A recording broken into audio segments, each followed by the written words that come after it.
Good afternoon aspirant.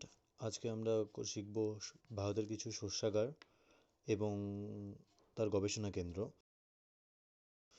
চাল গবেষণা কেন্দ্র কোথায় রয়েছে? চাল গবেষণা কেন্দ্র কটক, এদিকে চুঁচুড়া, কল্যাণী, ম্যানিলা এবং ফিলিপিন্সের ম্যানিলাতে রয়েছে।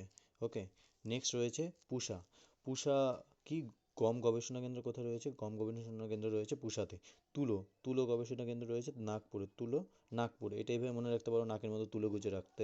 তো নাকে তুলো গুজা মানে তুলো, নাগপুর। পাট হলো ব্যারাকপুর।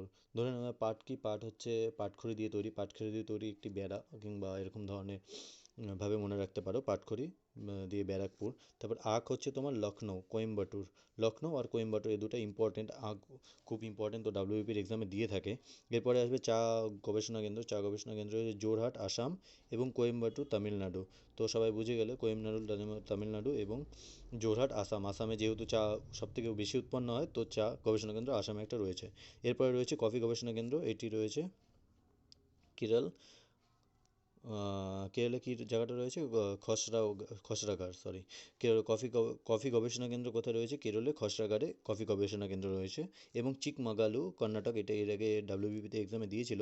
চিকমাগালু কর্ণাটকে রয়েছে তো কফি গবেষণা কেন্দ্র। আর রবার গবেষণা কেন্দ্র কেরালা, যেহেতু কেরালায় সবথেকে বেশি রবার উৎপন্ন হয়, তো কেরালায় রবার গবেষণা কেন্দ্র রয়েছে। তোমরা এইভাবে পড়তে পারো এবং জুড়ে থাকো আমাদের সাথে।